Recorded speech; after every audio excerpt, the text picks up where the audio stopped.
Apa kabar? Selamat datang di KMHDI Mengkaji. Kami Mata, Telinga, dan Hati Organisasi bersama saya Iwayana Gustebriana. Kali ini akan memandu KMHDI Mengkaji dengan topik yang sekiranya sering teman-teman dengar, baik itu di ruang-ruang kelas maupun di seminar-seminar, itu dengan topik tantangan anak muda di tengah disrupsi.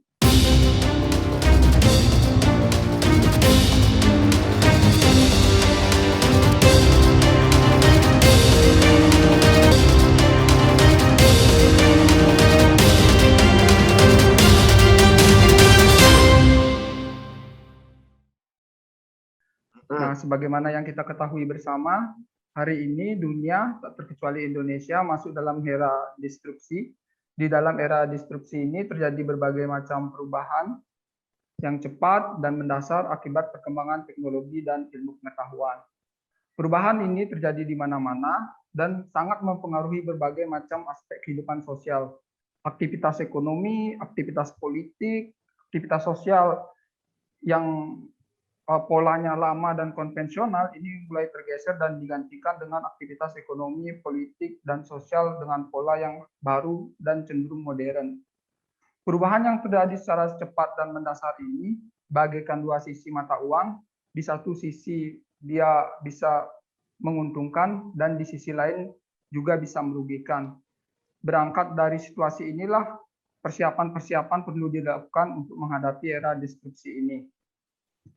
Sebagaimana yang kita ketahui, generasi muda Indonesia sebagai kelompok sosial yang menghadapi era disrupsi secara nyata, bagaimanapun harus disiapkan.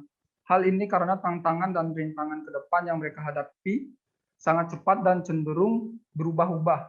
Oleh karenanya, adaptasi dan inovasi-inovasi harus dilakukan dengan cepat. Nah, pada kali ini kita akan membahas tantangan anak muda di tengah disrupsi ini dengan seseorang yang mungkin kalian sering dengar namanya di layar kaca, yakni Mas Budiman Sujatmiko. Mungkin saya panggil Mas aja ya, Mas Budiman, gitu, supaya lebih akrab. Baik, Li.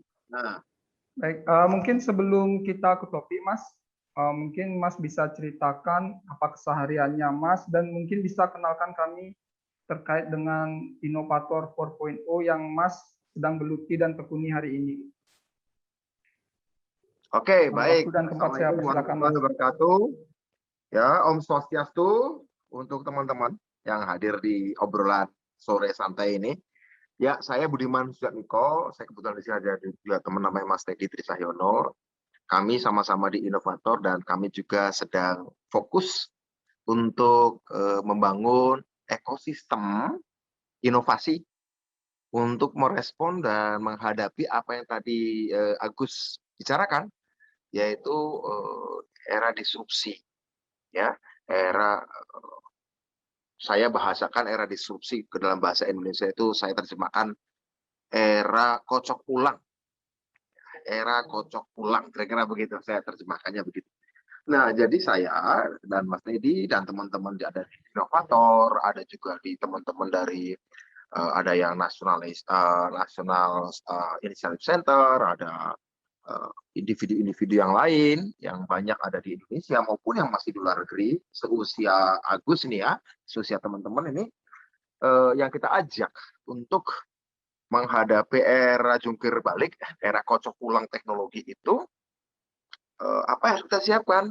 Ya, kan harus bersiap-siap, harus dikecangkan ikat pinggangnya supaya jangan kebanting-banting kan gitu. Kalau kamu mau naik pesawat atau mau naik roller coaster, itu kan harus diikat kencang.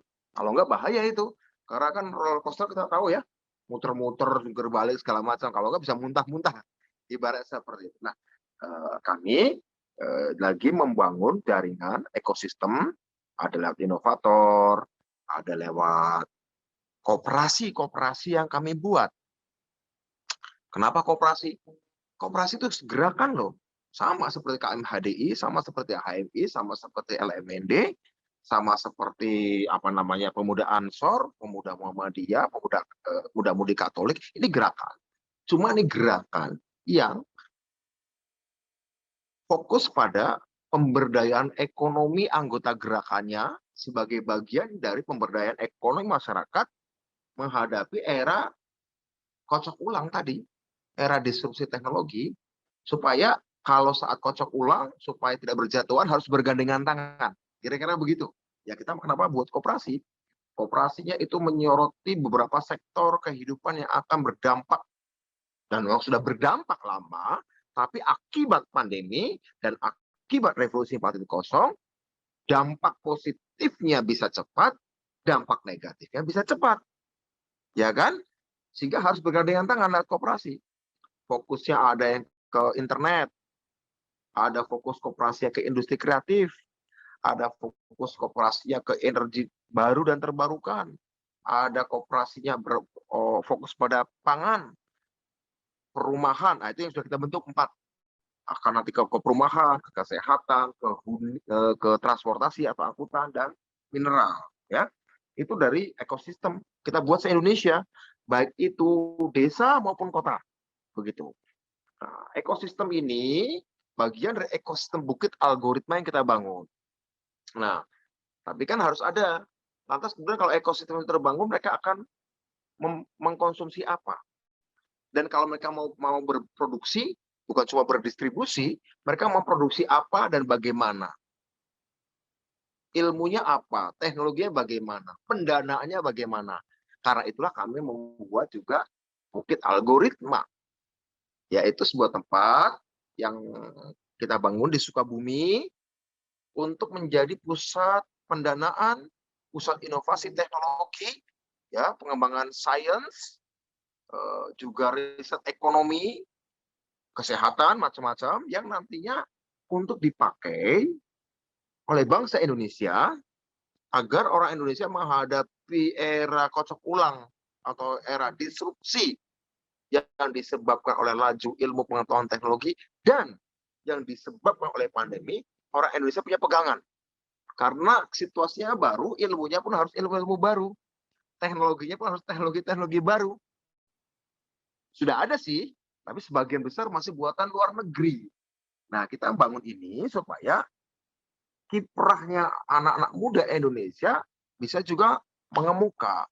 Kita taruhlah itu, kita buatlah itu bukit algoritma agar nanti unsur dari inovator, unsur dari perguruan tinggi, unsur dari koperasi, unsur dari mahasiswa-mahasiswa Indonesia, preset-preset Indonesia yang di luar negeri maupun yang di dalam negeri bisa terlibat, ya, sebagai sebuah pengembangan bisnis, pengembangan ekonomi, pengembangan sosial, budaya, ilmu pengetahuan, dan teknologi. Nah, karena itulah kita harus konsolidasi. Begitu yang kami lakukan, dan saya mencoba melakukan itu sebagai sebuah gerakan. Ada aspek gerakannya, ada aspek pemberdayaan rakyatnya, ada aspek bisnisnya, ada, ya, harus, dan ada aspek ilmu pengetahuan teknologinya. Itu yang harus kita, paketnya harus lengkap. Nggak bisa satu-satu. Bisnis toh, kemudian teknologi sendiri, kemudian sosial sendiri. Enggak. Ke depan ini harus jadi satu.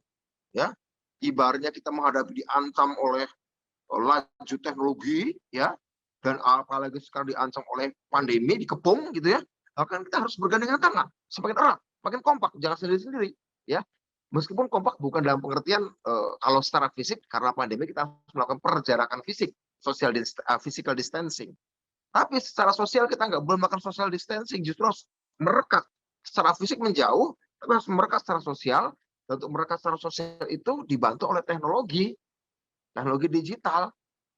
Kira-kira begitu. Nah, selama ini berserak-serakan di mana-mana. Kita ingin jadi satu. Tentu saja tidak ada paksaan, ya, kerelaan, ya, kerelaan untuk menjadi satu, untuk bergandengan tangan, sehingga Indonesia punya sumber tempat inovasi-inovasi teknologi menghadapi disrupsi itu. Nah, karena ini juga berdampak kepada kesehatan, pastinya pandemi berdampak juga pada pendidikan, ya, baik isi dari pendidikan maupun cara orang menyelenggarakan pendidikan itu sama-sama berubah loh, ya. Bukan sekedar kita ini, jangan kita mengira pandemi ini menyebabkan kita hanya berubah cara kita menyampaikan pendidikan. Seperti misalnya school from home misalnya begitu ya, belajar online. Ya, itu berubah pastinya begitu. Tapi yang nggak kalah penting, justru sangat penting adalah isi yang mau dididikkan tuh apa, isi ilmunya tuh apa. Karena ekonomi juga banyak berubah nantinya gitu. Karena perkembangan teknologi ini ekonomi banyak berubah, karena pandemi ini ekonomi berubah. Dan ingat, selalu ketika ada pandemi, ketika ada revolusi industri, itu selalu terjadi perubahan besar-besaran di dunia. Radikal perubahannya, transformatif perubahannya. Tidak ada perubahan moderat. Revolusi industri, apalagi ditambah pandemi, kalau zaman dulu tambah perang dunia satu misalnya, atau perang agama di Eropa dulu, ya, atau perang dunia kedua.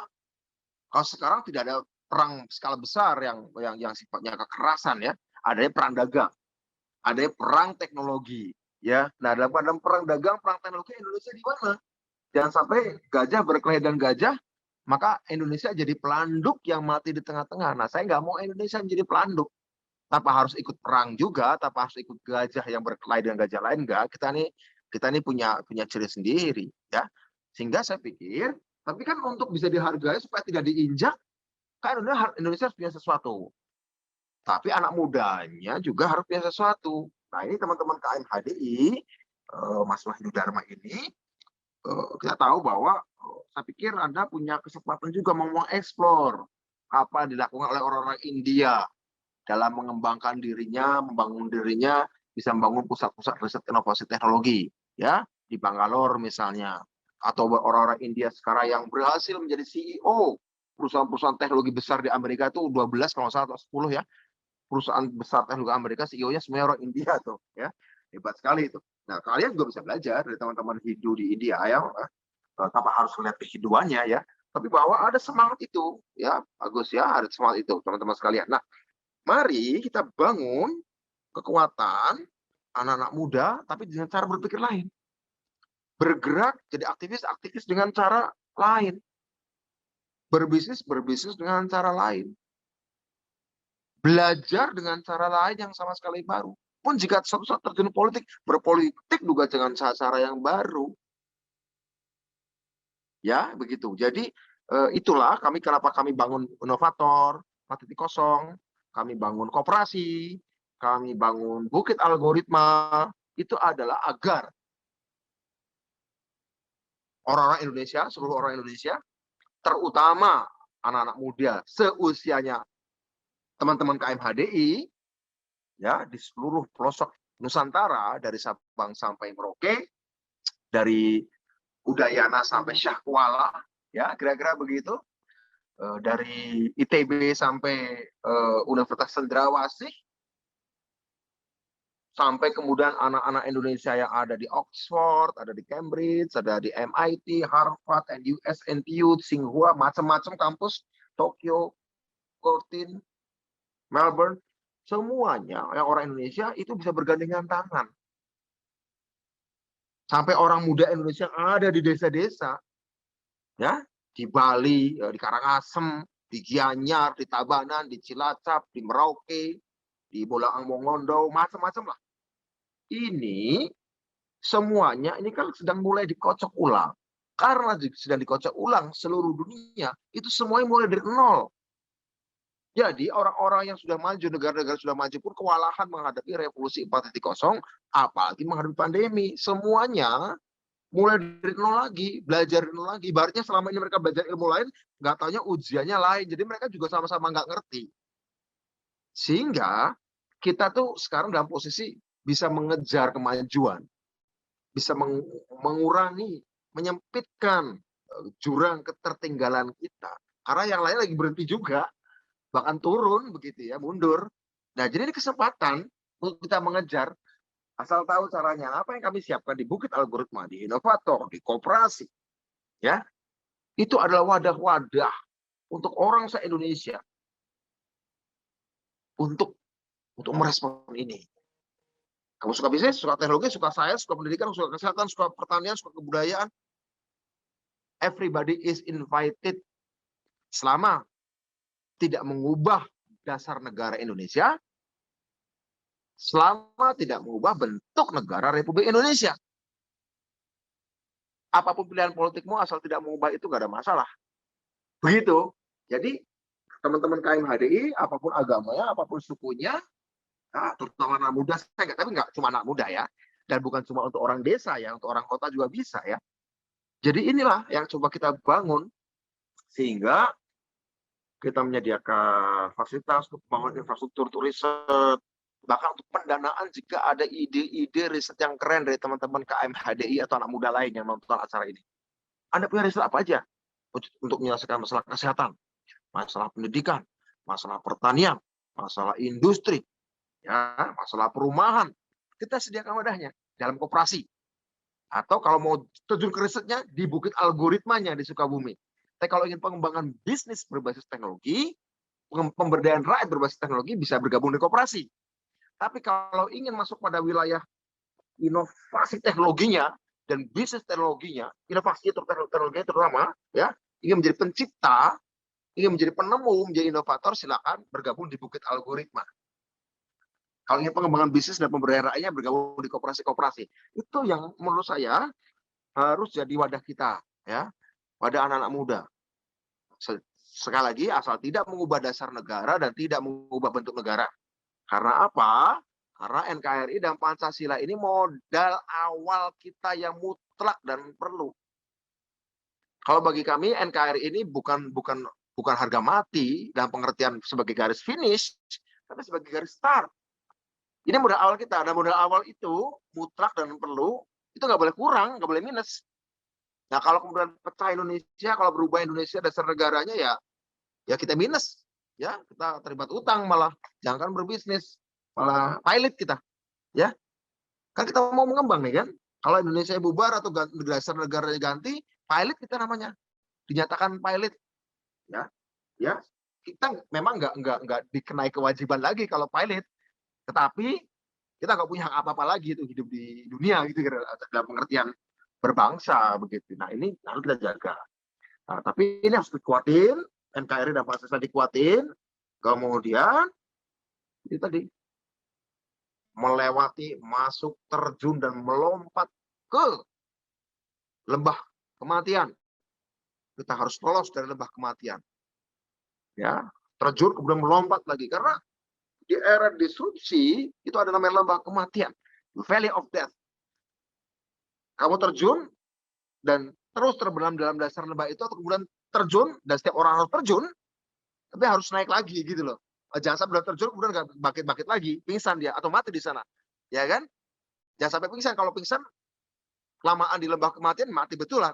Tapi terjun, oke, keseleo sedikit, ini semua yang mengalami. Ini udah biasa dalam revolusi industri, biasa dalam pandemi seperti ini. Hingga kemudian cepat-cepat bangkit, ngerangkak lagi, ngelompat lagi, bareng-bareng tapi ya bareng-bareng pakai talinya koperasi, pakai pelan-pelan pelontar kalau perlu pakai teknologi pelontar untuk melompat supaya cepat keluar dari lembah kematian yang beracun itu, ya bareng-bareng lontarnya apa? Teknologi. Lontarannya apa? Alat lontarnya science, tapi bersama-sama alat kooperasi, gerakan kooperasi. Ini yang harus dilakukan. Apa bentuknya tantangannya? Nggak tahu persis, kita nggak tahu persis tantangannya. Setelah pandemi, setelah revolusi industri, orang tidak tahu persis apa yang terjadi. Nggak ada yang tahu. Karena selalu setelah pandemi dan sejarah manusia, entah itu pandemi Black Death, pandemi Spanish Flu, atau ketika ditemukannya mesin uap, ditemukannya mesin cetak, bahkan sebelum revolusi industri, kita nggak tahu. Nggak tahu. Tiba-tiba karena ditemukannya mesin cetak, ya agama Katolik, agama yang terbesar di dunia, ya pecah pada abad pertengahan. Kenapa? Ya karena dulu kalau di Katolik ya, Alkitab tuh hanya dipegang oleh Romo, pastor. Umat hanya dengerin apa kata Romo, gitu kan? Tapi dengan ditemukannya mesin cetak oleh John Gutenberg, Injil yang tadinya cuma ditulis tangan, jumlahnya sedikit dan hanya dipegang oleh struktur gereja, Injil karena ditemukan mesin cetak, Injil bisa dicetak masif. Akibat bisa dicetak masif apa? Injil itu akhirnya jatuh ke tangan orang banyak, umat biasa. Dan ketika setiap orang pegang Injil, orang mengatakan, loh, kalau gitu aku untuk berhubungan dengan Tuhan gak usah lewat struktur hierarki gereja, aku bisa sendiri. Itulah yang mempercepat Protestanisme. Ketika Johann Gutenberg menemukan mesin cetak, tentu dalam hatinya tidak ada niatan gua bikin mesin cetak ini agar kemudian lahir Protestanisme, kan enggak. Betul kan? Johann Gutenberg kan bukan seorang pendeta gitu ya. Mungkin disitulah si Martin Luthernya yang mikir, oh bisa dipakai nih gitu kan. Pada mesin cetak buat cetak Injil banyak-banyak, udahlah umat baca langsung Injil, berhubungan dengan Tuhan, gak usah lewat hierarki gereja, kira-kira gitu kan. Lahirlah Protestanisme. Bukan karena Johann Gutenberg yang menemukan mesin cetak ingin melahirkan Protestanisme, gak ada urusannya dia. Seperti juga sekarang Elon Musk bikin SpaceX, bikin Tesla, Mark Zuckerberg bikin Facebook. Memang dulu waktu Mark Zuckerberg bikin Facebook waktu di Harvard, dia tahu nih Facebook data-datanya suatu saat akan dipakai untuk memenangkan Donald Trump dalam Pilpres Amerika. Kan enggak ada urusannya. Mark Zuckerberg bukan mahasiswa politik, dia nggak ada urusannya dengan Pilpres Amerika 2004 kalau nggak salah Facebook ya, atau siapa si apa namanya Sergey Brin dan Larry Page. Mungkin ketika dia menemukan algoritma Google, motivasinya iseng aja, seperti mungkin Mas Zuckerberg iseng. Orangnya pendiam, susah gaul, gimana gue pengen punya teman ratusan juta. Padahal orangnya pendiam, nggak gaul. Mungkin Sergey Brin sama Larry Page motivasinya malas aja. Malas aku mau tidur-tiduran di kamar kosku aja. Ingin belajar, nggak usah jalan-jalan, nggak usah mandi ke perpustakaan Stanford University, aku nggak perlu lah. Mungkin motivasinya itu. Ditemukanlah algoritma Google. Akhirnya kemudian lewat algoritma Google itulah, mesin pencari Google, dia bisa mengakses bermiliar-miliar buku,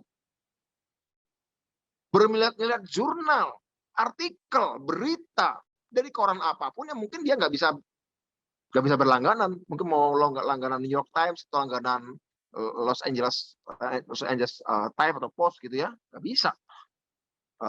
Mau langganan koran San Francisco Chronicle mungkin dia nggak bisa. Tapi dengan menemukan algoritma Google, dia bisa baca San Francisco Chronicle, bisa baca buku yang ada di Universitas Indonesia, bisa baca buku jurnal penelitian masa Udayana, tanpa harus dia ke Bali, gara-gara algoritma Google diciptakan. Ya kan? Jadi orang-orang penemu itu tidak punya niatan sosial, mungkin. Niatnya sederhana aja untuk kemalasannya, dalam tanda kutip ya, atau untuk pergaulannya. Tapi ingat, apa yang terjadi? Mesin cetak mempermudah akhirnya Protestanisme. Google, Facebook membuat Amerika jadi kayak gitu waktu Pilpres, dan kita kena imbasnya juga waktu Pilpres gara-gara Facebook kan. Juga ketika James Watt menemukan mesin uap ya pada abad 18, dia tidak mengira bahwa itu akan menghasilkan revolusi industri. Akan mendorong juga lahirnya demokrasi liberal. Ya, akan memunculkan kapitalisme. Nggak ada dalam kepala dia. Ya, cuma seorang industriawan aja. Juga ketika Thomas Alva Edison, Tesla menemukan listrik, nggak ngerti bahwa teknologi listrik akan mendorong lahirnya sosialisme. Atau juga Johann Gutenberg ketika menemukan mesin cetak akan menyebabkan orang bisa mencetak surat kabar sehingga memunculkan nasionalisme di negeri-negeri jajahan. Kalau teman-teman baca tetraloginya Pramudia Anantatur, Bumi Manusia, Anak Semua Bangsa, Jejak Langkah, dan Rumah Kaca, bagaimana rasa kebangsaan Indonesia, salah satunya karena jalur kereta api.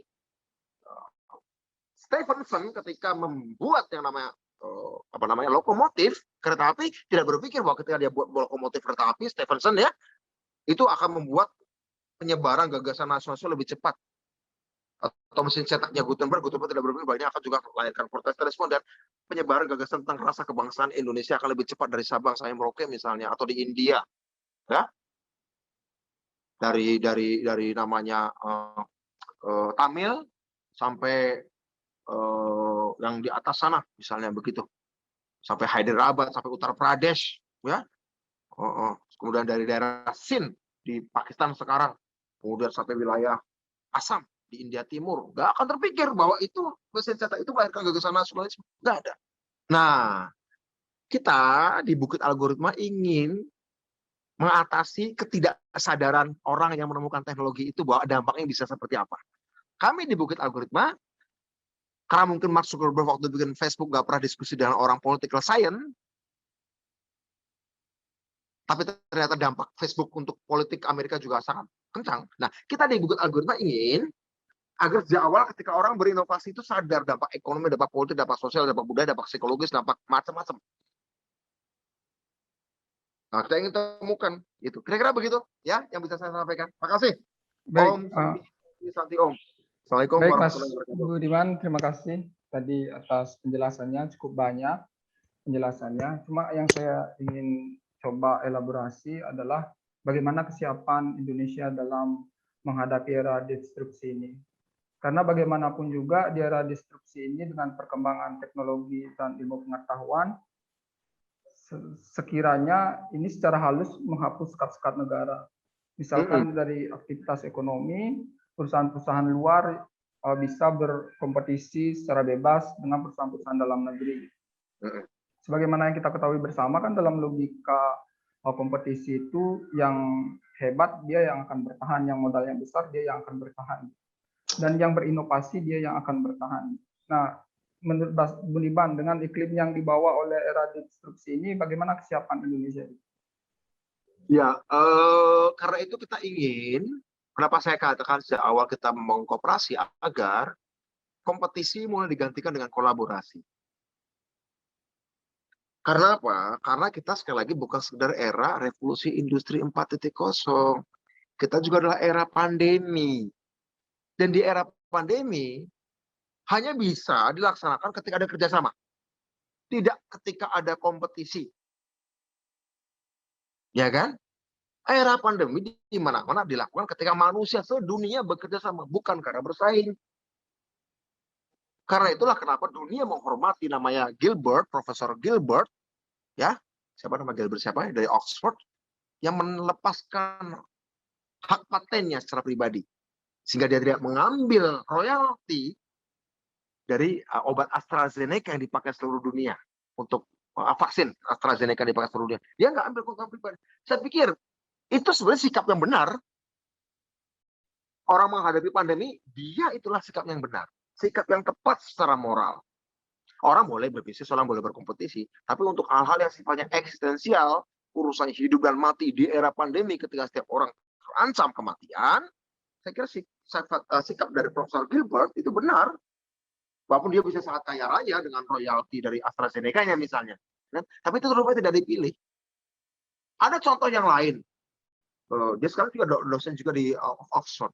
Meskipun ini bukan era pandemi, tapi di era tengah-tengah revolusi 3.0, yaitu berkembangnya teknologi digital. Yaitu apa? Tim Berners-Lee. Tim Berners-Lee itu adalah orang menemukan www.com, World Wide Web. www yang kalau kita udah ketik itu kan, www mau cari apa, dia menemukan. Tapi dia lepas royaltinya, dia lepas hak patentnya. Kamu bayangkan, setiap orang mau bikin apa namanya, mau bikin website, mau bikin apapun pakai www kan, World Wide Web kan. Dia menemukan si Tim Berners-Lee ini, profesor fisika sekarang di Oxford. Dia lepaskan hak patentnya. Dia nggak ambil royalti. Bayangkan kalau setiap orang bikin www, setiap organisasi dunia bikin www, kasih uang ke dia royalti, wah kaya sekali. Tapi dia menolak itu. Walaupun waktu itu dalam konteks revolusi industri 3.0. Nah, Profesor Gilbert juga melakukan hal yang sama. Gitu. Kita tidak setiap menuntut tiap orang bisa sekeren mereka sih, enggak. Tapi setidaknya janganlah ditonjolkan sekedar kompetisi. Kolaborasi harus dibanyakin. Ya, saling tolong menolong tadi saya katakan gandengan itu loh. Karena kita menghadapi semuanya, kita seluruh dunia, bukan cuma Indonesia, sedang menghadapi, ada di tengah-tengah lembah kematian, di tengah jurangnya lembah kematian, valley of death. Ya kita harus, jangan lama-lama itu, harus cepat bangkit. Harus bergandeng tangan. Berarti apalagi pandemi, kalau pandemi ini, no one is safe, as long as, tak ada satupun orang yang selamat, kalau setiap orang, ada satu orang yang tertinggal tidak bisa diselamatkan. Mereka. Oke, gitu. Berarti untuk mengatasi disrupsi ini bangsa Indonesia harus bekerja sama ya Mas Budiman kalau saya di dalam harus bersama, kolaborasi. Ya, kolaborasi Dan mengubah kurikulum pendidikan harus diubah juga. Pola bisnis juga harus diubah begitu.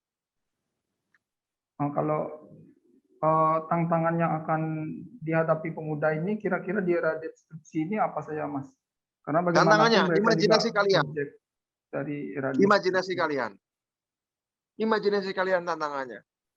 Karena perkembangan teknologi itu akan menyebabkan apa yang selama ini kita kira mitos, apa yang kita kira selama ini hanya iman, itu bisa jadi kenyataan loh. Misalnya di kekristenan, ada kisah Yesus membagikan ikan dan daging pada 4.000 orang. Dengan teknologi hari ini, orang bisa memungkinkan menciptakan daging, membuat daging. Bukan dengan cara menyembelih seekor sapi atau kambing, atau babi, atau onta. Tapi stem cell-nya diambil, kemudian ditaruh di meat lab laboratorium daging, sehingga diproduksi daging dalam jumlah banyak. Bisa ngasih makan daging pada banyak orang, tanpa menyembelih seekor binatang pun. Bisa. Itu satu. Yang kalau orang Kristen, di Alkitab, ada kisahnya itu Yesus seperti itu. Ada kisah lagi di Hindu loh. Pasti tahu kan ceritanya waktu Kresna kecil makan lumpur, diasuh oleh bibinya Yasoda kalau nggak salah. Makan lumpur, bibinya bilang, jangan dimakan lumpur, lepehin itu lumpur di mulutmu, ya kan? Waktu Kresna waktu masa kecil. Dan tahu kan apa yang terjadi ketika Kresna membuka mulutnya? Apa? Yasoda melihat alam semesta. Ada Yasoda definisi. melihat alam semesta di mulutnya Kresna si Oke. bocah. Loh, apa hubungannya dengan teknologi 4.0? Sekarang ini penyimpanan data bukan lewat silikon saja. Informasi itu bisa ditaruh di gennya manusia, gennya binatang hidup. Misalnya gennya saya, DNA saya. DNA saya ini kan sebenarnya kan menyimpan informasi dari leluhur-leluhur saya, sifat-sifat saya segala macam. Tapi rupanya DNA saya 1 gram itu bisa dipakai nyimpan 125 terabyte, berapa ya lupa. Lupa. Itu banyak banget. Nah, kalau kamu simpan video tentang alam semesta, ceramah-ceramah Stephen Hawking dari YouTube, ditaruh di 1 gram DNA-mu. Dimasukkan lagi, disuntikan ke tubuhmu. Maka tubuhmu itu nanti bisa nyimpan video-video dalam jutaan. Termasuk video semesta, video ceramah-ceramah Stephen Hawking misalnya. Dan lalu, Agus, bukan buka mulut kali ya, apalah. Aku mau tempelin sesuatu ke tubuhmu. Aku mau nonton ada kisah ceramahnya Roger Penrose waktu dia barusan memenangkan Nobel Fisika 2020. Dia menerangin tentang apa itu singularitas, menerangin apa itu black hole. Aku bisa nonton deh. Dari mana datanya? Saya tempelin ya ke DNA ke tubuhmu. Karena tubuhmu menyimpan data itu. Lihatlah di situ kisah tentang alam semesta. Hampir mirip kan? Kira-kira begitu. Jadi apa yang kita anggap sebagai mitologi itu menjadi teknologi di era sekarang. Artinya apa? Untuk itu kan orang butuh imajinasi, betul tidak? Orang Indonesia, anak mudanya itu kebanyakan terpenjara imajinasinya. Bagaimana sekarang kita menantang orang Indonesia adalah melepaskan imajinasi yang setinggi-tingginya, kemudian imajinasinya itu didampingi oleh algoritma, oleh matematika, oleh ilmu komputer, oleh ilmu fisika, oleh ilmu biologi molekuler tadi yang soal DNA tadi. Gabung deh biologi molekuler dengan komputer, bisa jadi itu. Sudah ada gitu ya. Terus di Islam itu ada kisah namanya pemuda Gua Kahfi. Kemudian tidur ratusan tahun di dalam gua. Ratusan tahun di dalam gua. Tiba-tiba terbangun dia. Mereka ini. Ternyata alamnya udah berbeda. Itu ada di Al-Quran. Ada sekarang teknologi cryonik. Cryonik itu adalah orang yang bisa ditidurkan untuk jangka waktu lama. Mau puluhan tahun, 100 tahun pun bisa. Kemudian dibangkitkan lagi. Pernah nonton film Interstellar kan? Ada astronot yang tidur lama gitu ya. Yang ada mestinya sudah ada. Ya Inggris ada, di Amerika ada, di Cina ada, sudah jadi bisnis. Yaudah aku mau mati dulu. Aku punya penyakit yang nggak bisa disembuhkan oleh teknologi hari ini. Mungkin teknologi penyembuhan penyakitku adalah 50 tahun lagi ketemunya. Ya udah, aku dimatikan dulu, dimasukin ke tabung, cryonik namanya. Nanti dibangunkan, nanti kalau obatnya udah ketemu entah kapan, udah ketemu penyakit saya orang ini. Ya udah, dibangunkan lagi orang ini, sembuh deh. Jadi begitulah Agus dan teman-teman. Jadi imajinasi penting kan? Nah, imajinasi dan algoritma. Terkait ini Mas, memang dalam perkembangan hari ini teknologi begitu menentukan Mas. Misalkan dalam kehidupan sehari-hari kita dibantu dengan adanya teknologi gitu. Cuma dalam beberapa hal teknologi juga berhasil memangkas jenis-jenis pekerjaan gitu. Pekerjaan-pekerjaan konvensional semakin terkikis gitu, atau semakin dan bahkan punah gitu. Nah, kemudian saya coba sambungkan dengan bonus demografis yang kita hadapi 2020 sampai 2030 ini. Nah, kan itu dalam bonus demografis tenaga produktif lebih banyak dibandingkan tenaga non produktif. Nah, tapi di lain sisi justru terjadi pemangkasan jenis pekerjaan gitu karena modus produksi baru. Kira-kira tantangan generasi muda kita kan terkait hal itu, Mas Budiman. Nah, menurut Mas Budiman, hal-hal apa saja yang perlu diperhatikan generasi muda kita agar kemudian bisa beradaptasi dengan keadaan dan bisa selalu mengikuti perkembangan zaman gitu. Karena bagaimanapun juga perkembangan zaman harus kita ikuti bersama gitu, agar kita kemudian tidak tertinggal. Ya, sudah saya singgung dalam pemaparan saya sebelum ini, tadi barusan aja, yang banyak akan hilang adalah kerjaan-kerjaan rutin. Kerjaan-kerjaan fisik, dan kerjaan-kerjaan berbahaya yang bisa mengancam hidup manusia. Itu yang akan hilang. Rutin, yang nggak butuh kecerdasan. Rutin, ngetik, nerima telepon, nganter-nganter, itu akan hilang. Fisik, macul, bikin rumah, macul di sawah, akan hilang. Berbahaya, misalnya benerin pakai genteng di atas gedung pencakar langit gitu ya, atau bahkan perang, atau kerjaan lacak ranjau begitu ya, menemukan ranjau dan membersihkan ranjau, kerja membersihkan ranjau kan berbahaya, ya kan? Kenapa nggak diserahkan ke robot aja? Jadi kerjaan-kerjaan rutin, kerjaan-kerjaan fisik dan kerjaan-kerjaan bahaya akan hilang dan harus hilang. Terus gimana dong? Akan banyak muncul. Akan 80 juta pekerjaan akan hilang jenis pekerjaan dan akan 97 juta jenis pekerjaan baru akan muncul di dunia di tahun 2025. Nah, tapi yang jenis muncul ini jenis yang bukan butuh kerja rutin, tidak banyak butuh kerja fisik dan bukan kerja berbahaya. Apa itu? Sudah saya jawab tadi. Kerja yang butuh imajinasi, inovasi, dan kreativitas. Jadi kalau tadi Agus berbicara bagaimana bonus demografi kita, kekuatan produktif kita di tengah-tengah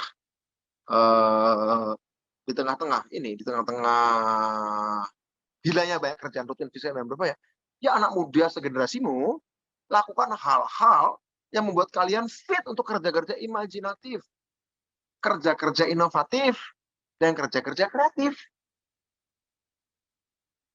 Ya, sehingga teman-teman jangan terpenjara oleh fakultas program studi yang teman-teman ikuti. Kamu kuliah apa? Sejarah, Mas Budiman. Sejarah, oke. Jangan terbentuk di situ. Kamu perlu juga di waktu luangmu kamu belajar komputer, belajar fisika, atau belajar ekonomi, atau belajar biologi. Caranya gimana? Ya udah, tiap malam kamu nontonlah di YouTube, banyak banget itu kuliah-kuliah online yang murah atau gratis. Saya sering tuh lihat ikut kursus-kursusnya MIT online gratis. Mau kuliah fisika, kuliah biologi, kuliah filsafat, kuliah komputer, saya ikutin tuh. Sampai sekarang masih tiap minggu 3 kali lah, tiap malam. 3 kali per minggu lah ya. Saya ikut kuliah. Karena ada banyak ilmu-ilmu baru. Kalaupun tidak itu, kursus-kursus online yang lain juga banyak. Yang gratis atau yang murah. Jangan pernah anak muda generasimu terantuk pada fakultasmu saja.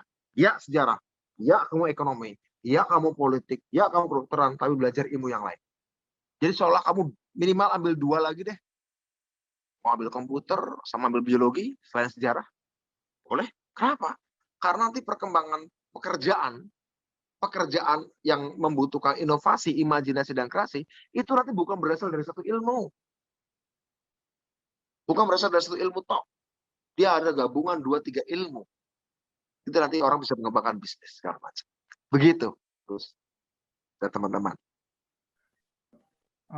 Apa harapan Mas Budiman terhadap generasi muda untuk menghadapi era disrupsi ini? Karena kan akan terjadi persaingan dan semacam ini. Persaingan tidak hanya terjadi dengan sesama kita bangsa Indonesia, tapi juga sesama bangsa lain yang notabene pendidikan mereka sudah maju, sementara pendidikan kita masih tertinggal dalam artian demikian gitu.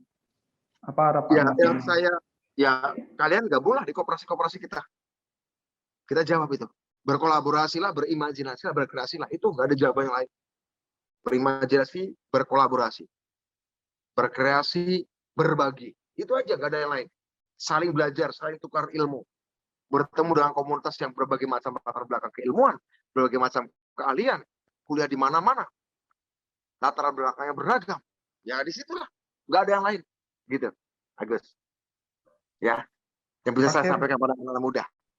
Terakhir Mas Budiman, apa pesan Mas Budiman terhadap kepada kader-kader KMADI di seluruh Indonesia untuk menghadapi era disrupsi ini? Hampir sama dengan pesan saya untuk generasi muda. KMHDI sekarang sebagai organisasi mahasiswa Hindu, coba kalian baca kisah tentang Ramanujan, Srinivasa Ramanujan. Baca kisah tentang matematikawan India yang lama. Baca kisah anak-anak muda India ya, yang kemudian menyelami budaya, memecahkan problem-problem matematika dari teks-teks sucinya. Ya, itu banyak mereka belajar. Sehingga kemudian banyak sekali pengenalan atas teks-teks matematika, pengenalan teorema-teorema matematika adalah ketika mereka menggali teks-teks suci agamanya. Saya nggak ahli di situ, tapi coba baca. Kalian baca tentang riwayat Srinivasa Ramanujan. Saya kira itu. Ya, entah buku, entah film, banyak bisa dicari di online, gitu. Ya, saya kira itu penting banget. Baik, Mas Budiman, terima kasih atas waktunya karena mengingat ini sudah berlangsung 30 menit, bahkan lebih. Tentunya kami juga ingin mengucapkan terima kasih kepada Mas Budiman karena sudah bersedia hadir berbincang-bincang dengan kami. Segala macam masukan maupun tadi penjelasan Mas Budiman, kami akan coba menekuni, mengelaborasinya lebih jauh sebagai bekal kami kelak secara individu maupun secara organisasi nantinya. Oke. Baik, mungkin saya tutup dengan Rama Santi, Om Santi Santi Santi. Om Santi Santi Santi. Oke, makasih ya, salam ya. Suksma, yuk, mari.